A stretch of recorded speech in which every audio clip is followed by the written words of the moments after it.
मेरी पत्नी शिखा की कविता मौसी रविवार की सुबह 11 बजे बिना किसी पूर्व सूचना के अचानक जब मेरे घर आई, तब हमारे पड़ोस में रहने वाली लड़की रितु भी वहीं पर थी। उन दोनों का परिचय कराते हुए मैं कुछ घबरा उठा था। 2 मिनट रितु से बातें करके जब वे पानी पीने के लिए रसोई की तरफ चली, तो मैं भी उनके पीछे हो लिया। शिखा कहाँ गई है? उन्होंने शरारती अंदाज में सवाल किया, तो मेरी घबराहट कुछ और बढ़ गई। वो मायके गई हुई है मौसी जी, मैंने अपनी आवाज को सामान्य रखते हुए जवाब दिया। रहने के लिए? हाँ मौसी जी। कब लौटेगी? अगले रविवार को। बालक, शिखा के पीछे ये कैसा चक्कर चला रहे हो? ये ऋतु कौन है? मौसी की झटके से कैसा भी खुराफाती सवाल पूछ लेने की आदत से मैं पहले से परिचित ना होता तो जरूर हकला उठता, पर मुझे ऐसे किसी सवाल के पूछे जाने का अंदेशा था, इसलिए उनके जाल में नहीं फंसा था। मैंने बड़े संजीदा होकर जवाब दिया, मौसी जी, ये ऋतु शिखा की ही सहेली है। ये पड़ोस में रहती है और उसी से मिलने आई थी। आप उसके और मेरे बारे में कोई गलत बात ना सोचें। मैं वफादार पतियों में से हूँ। वो तो सभी होते हैं जब तक पकड़े न जाएं। अपने मजाक पर जब मौसी खूब जोर से हंसी, तो मैं भी उनका साथ देने को जेपी सी हंस पड़ा। फ्रिज में से ठंडे पानी की बोतल निकालते हुए उन्होंने मुझे फिर से छेड़ा। बालक, तुम दोनों की शादी को मुश्किल से 3 महीने हुए हैं और तुमने उसे मायके भेज रखा है। क्या तुम्हें मनचाही पत्नी नहीं मिली है? नहीं, ऐसी कोई बात नहीं है मौसी जी। शिखा को मैं बहुत प्यार करता हूँ। वही जिद करके मायके भाग जाती है। मेरा बस चले तो मैं उसे एक दिन के लिए भी कहीं ना छोड़ूं। मैंने अपनी आवाज को इतना भावुक बना लिया कि वो मेरी नियत पर किसी तरह का शक कर ही ना सके। देखो, अगर तुम दोनों के बीच कोई मनमुटाव पैदा हो गया है तो मुझे सब कुछ सच सच बता दो। मैं तुम्हारी प्रॉब्लम को यूं चुटकी बजाकर हल कर दूंगी। उन्होंने बड़े स्टाइल से चुटकी बजाई। हमारे बीच प्यार की जड़ें बहुत मजबूत हैं। आप किसी तरह की फिक्र ना करो मौसी जी। मैंने ये जवाब दिया तो वो मुस्कुरा उठी। तुम बहुत अच्छे लड़के हो नीरज, मेरी बातों का कभी बुरा मत मानना, कहकर उन्होंने आगे बढ़कर मुझे गले से लगाया और फिर पीने के लिए बोतल से गिलास में पानी डालने लगी। ड्राइंग रूम में लौटकर उन्होंने बिना कोई भूमिका बांधे रितु की मुस्कुराते हुए तारीफ कर डाली। रितु, तुम बहुत सुंदर हो। थैंक यू मौसी जी। रितु खुश हो गई। तुमने शादी के लिए कोई लड़का देख रखा है या मैं तुम्हारे लिए कोई अच्छा सा रिश्ता ढूंढ कर लाऊं? ना कोई लड़का ढूंढ रखा है, ना मैं अभी शादी करना चाहती हूँ मौसी जी। अरे, शादी करने में बहुत ज्यादा देर मत कर देना। शादी के बाद भी लड़की बहुत ऐश कर सकती है। फिर कभी कभी ऐसा भी हो जाता है कि बाद में अच्छे लड़कों के रिश्ते आने बंद हो जाते हैं। मेरी सलाह तो यही है कि तुम शादी के लिए अब फटाफट हाँ कर दो। आप इतना जोर देकर समझा रही हैं तो मैं राजी हो ही जाती हूँ मौसी जी। अब आप ढूंढ ही लाइए मेरे लिए कोई अच्छा सा रिश्ता। उसने नाटकीय ढंग से शर्माने का बढ़िया अभिनय किया तो मौसी जी खिलखिलाकर हंस पड़ी। तुम सुंदर होने के साथ साथ स्मार्ट और आत्मविश्वास से भरी हुई लड़की भी हो। तुम जिसे मिलोगी वो सचमुच खुशहाल इंसान होगा। मौसी जी ने भाव विभोर होकर उसे प्यार से गले लगाकर आशीर्वाद दिया और फिर अचानक पूछा, तुम कौन सा सेंट लगाती हो रितु? बड़ी अच्छी महक आ रही है। ये सेंट मैंने आर्चीज की शॉप से लिया है मौसी जी। ज्यादा महंगा भी नहीं है। मैं भी ये सेंट जरूर खरीद कर लाऊंगी। आज तो मैं नीरज और शिखा के साथ कहीं घूम आने की इच्छा लेकर घर से निकली थी। अब मुझे ये साफ साफ बता दो कि तुम दोनों ने पहले से कहीं जाने का कोई प्रोग्राम तो नहीं बना रखा है? कोई प्रोग्राम नहीं है हमारा। अब मैं चलती हूँ। शिखा के आने पर फिर आऊंगी। ये कहते हुए रितु जाने को उठ खड़ी हुई। मैंने उसे रोकने की कोई कोशिश नहीं की तो वो मौसी जी को नमस्ते कर अपने घर चली गई। उसके जाते ही मौसी जी ने मुझे फिर छेड़ा। मुझे ऐसा क्यों लग रहा है कि मैंने बिना बताए यहाँ आकर रंग में भंग डाल दिया है। मौसी जी, आप भी बस बेकार में मुझ पर शक किए जा रही हो। शिखा के सामने ऐसा कोई मजाक मत कर देना, नहीं तो वो बेकार ही मुझ पर शक करने लग जाएगी। मैं कुछ नाराज हो उठा था। बालक, तुम टेंशन मत लो, क्योंकि मेरी मजाक करने की आदत से वो अच्छी तरह परिचित है। अच्छा, अब तुम मेरे साथ चलने के लिए जल्दी से तैयार हो जाओ। हमें कहाँ जाना है मौसी जी? मैं आज तुम्हारी मुलाकात बड़े ही खास इंसान से करवाने जा रही हूँ। वो रहस्यमयी अंदाज में मुस्कुराने लगी थी। कौन है ये इंसान मौसी जी? क्या तुम्हें पता है कि मैंने तुम्हारे मौसा जी से दूसरी शादी की है? आप मजाक कर रही हैं ना मौसी जी? उनकी बात सुनकर मैं चौंक पड़ा। अरे, मैं सच बता रही हूँ। अपनी पहली शादी के 6 महीने बाद ही मैंने अपने पहले पति राजीव से तलाक लेने का मन बना लिया था। पर क्यों? कारण बाद में बताऊंगी। हम उन्हीं से मिलने चल रहे हैं। आप उनसे मिलती रहती हैं? हाँ, आज के दिन तो मैं जरूर ही उनसे मिलने जाती हूँ, क्योंकि आज उनका जन्मदिन है। तलाक होने के बावजूद उनसे आपने अपने रिश्ते पूरी तरह से खत्म नहीं किए हैं। करेक्ट। बस ये और समझा दीजिए मौसी जी कि आप मुझे उनसे क्यों मिलाने ले जा रही हैं। अरे, अपने भूतपूर्व पति से मिलने अकेले जाना क्या मेरे लिए समझदारी की बात होगी? पता नहीं शराब पीकर मारपीट करने का शौकीन वो बंदा किस मूड में हो। अपनी हिफाजत के लिए मैं तुम्हें साथ ले जा रही हूँ बालक।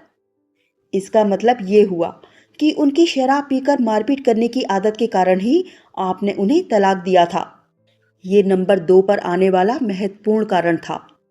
और नंबर 1 का कारण क्या था? वो कारण तुम्हें उनसे मिलाने के बाद बताऊंगी। उन्होंने इस बारे में आगे कोई चर्चा न करते हुए मुझे तैयार हो जाने के लिए बेडरूम की तरफ धकेल दिया। घंटे भर बाद ही हम वहां पहुंच गए। घंटी बजाए जाने पर मौसी जी के पहले पति राजीव के घर का दरवाजा उनके पुराने नौकर रामदीन ने खोला। वो मौसी जी को पहचानता था। मैंने नोट किया कि वो उन्हें देखकर खुश नहीं हुआ। मौसी जी उससे कोई बात किए बिना ड्राइंग रूम की तरफ बढ़ गई। Happy birthday. मौसी जी ने जब अपने भूतपूर्व पति को विश किया तो वे जबरदस्ती वाले अंदाज में मुस्कुराए। थैंक यू कविता। वैसे मेरी समझ में नहीं आता है कि तुम हर साल यहाँ आकर मुझे विश करने का कष्ट क्यों उठाती हो। उन्होंने मौसी को ताना सा मारा। रिलैक्स राजीव, हर साल मैं आ जाती हूँ क्योंकि मुझे मालूम है कि मेरे अलावा तुम्हें विश करने और कोई नहीं आएगा। मौसी जी ने उनकी बात का बुरा माने बगैर आगे बढ़कर उनसे हाथ मिलाया। ये भी तुम ठीक कह रही हो। वैसे ये कौन है? उन्होंने मेरे बारे में सवाल पूछा। ये नीरज है, मेरी बड़ी बहन अनीता की बेटी शिखा का पति। मौसी जी ने उन्हें मेरा परिचय दिया तो मैंने एक बार फिर से उन्हें हाथ जोड़कर नमस्ते कर दी। उन्होंने मेरे अभिवादन का जवाब सिर हिलाकर दिया और फिर ऊंची आवाज में बोले, रामदीन, इन मेहमानों का मुंह मीठा कराने के लिए फ्रिज में से रसमलाई ले आ।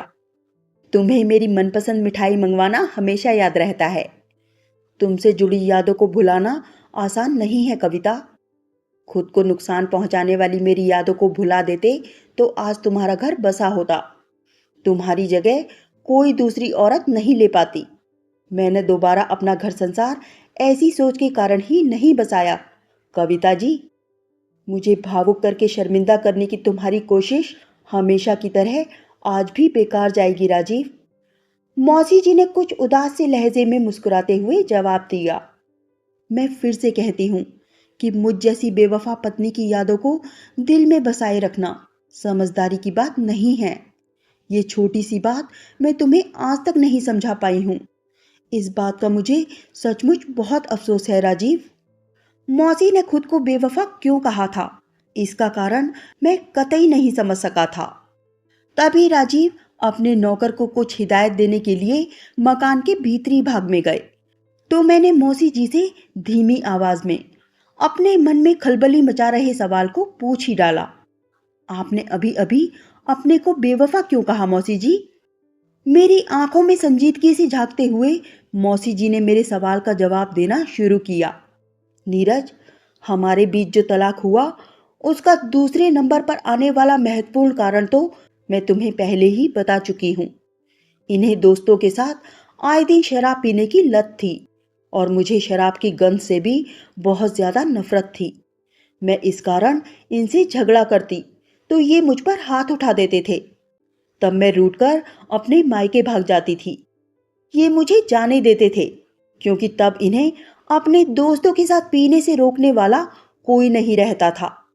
फिर जब मेरी याद सताने लगती तो ये मुझे लेने आ जाते। मेरे सामने कभी शराब न पीने का वादा करते तो मैं वापस आ जाती थी, लेकिन इनके वादे झूठे साबित होते। शराब पीने की लत हर बार जीत जाती। हमारा फिर झगड़ा होता और मैं फिर से मायके भाग जाती। ये सिलसिला करीब 3 महीने चला और फिर अमित मेरी जिंदगी में आ गए। अमित कौन? जो आज तुम्हारे मौसा जी हैं, उन्हीं का नाम अमित है नीरज। वो मेरी एक सहेली के बड़े भाई थे। उनकी पत्नी की सड़क दुर्घटना में मौत हो गई थी। उन्होंने जब मेरे दाम्पत्य जीवन की परेशानियों और दुखों को जाना तो बहुत गुस्सा हो उठे। मेरे प्रति उनके मन में हमदर्दी के गहरे भाव पैदा हुए। पहले वो मेरे शुभचिंतक बने, फिर अच्छे दोस्त और बाद में हमारी दोस्ती प्रेम में बदल गई। नीरज, ये राजीव भी दिल के बहुत अच्छे इंसान थे। हमारे बीच प्यार का रिश्ता भी मजबूत था, लेकिन इन्होंने शराब पीने की सुविधा पाने के लिए मुझे मायके भाग जाने की छूट देकर बहुत बड़ी गलती की थी। विधुर अमित ने इस भूल का फायदा उठाकर अपना घर बसा लिया और राजीव की गृहस्थी ढंग से बसने से पहले ही उजड़ गई।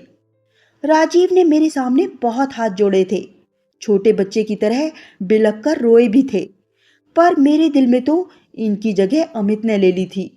मैंने अमित के साथ भविष्य के सपने देखने शुरू कर दिए थे। मैंने इनके साथ बेवफाई की और ये हमारे बीच तलाक का पहला और मुख्य कारण बन गया। मैं मानती हूँ कि मैंने राजीव के साथ बहुत गलत किया।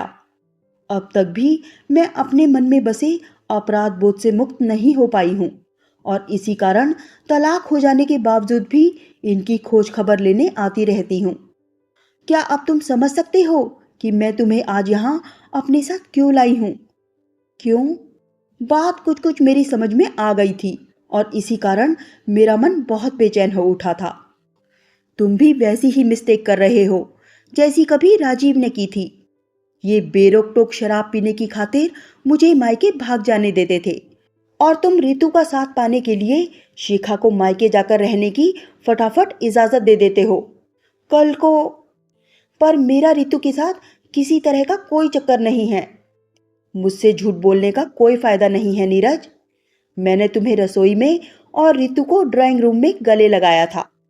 तुम्हारे कपड़ों में से रितु के सेंट की महक बहुत जोर से आ रही थी और तुम भला लड़कियों वाला सेंट क्यों इस्तेमाल करोगे? मैं अपनी गलती स्वीकार करता हूँ मौसी जी। ज्यादा शर्मिंदगी से बचने के लिए मैंने उन्हें टोक दिया और फिर तनावग्रस्त लहजे में बोला, पर आप मुझे एक बात सच सच बताना कि क्या मायके में रहने की शौकीन शिखा का वहां किसी के साथ चक्कर चल रहा है? नहीं बालक, मगर ऐसा कभी नहीं हो सकता है, इस बात की कोई गारंटी नहीं। रितु के साथ समय बिताने के लिए तुम जो अपने नए विवाहित जीवन की खुशियों और सुरक्षा को दांव पर लगा रहे हो, वो क्या समझदारी की बात है? कल को अगर कोई अमित उसकी जिंदगी में भी आ गया तो क्या करोगे? मैं ऐसा कभी नहीं होने दूंगा। मैं उत्तेजित हो उठा। राजीव ने भी मुझे खो देने की कभी कल्पना नहीं की थी नीरज। जैसे मैं भटकी वैसे शिखा क्यों नहीं भटक सकती है? मैं उसे कल ही वापस। कल क्यों, आज ही क्यों नहीं बालक? हाँ, आज ही। अभी ही क्यों नहीं निकल जाते हो उसे अपने पास वापस लाने के लिए? अभी चला जाऊं? बिल्कुल जाओ बालक, नेक काम में देरी क्यों? तो मैं चला मौसी जी। मैं आपको विश्वास दिलाता हूं कि शिखा के साथ आपसी प्रेम की जड़ें मैं बहुत मजबूत कर लूंगा। मेरी आंखें खोलने के लिए आपका बहुत बहुत धन्यवाद।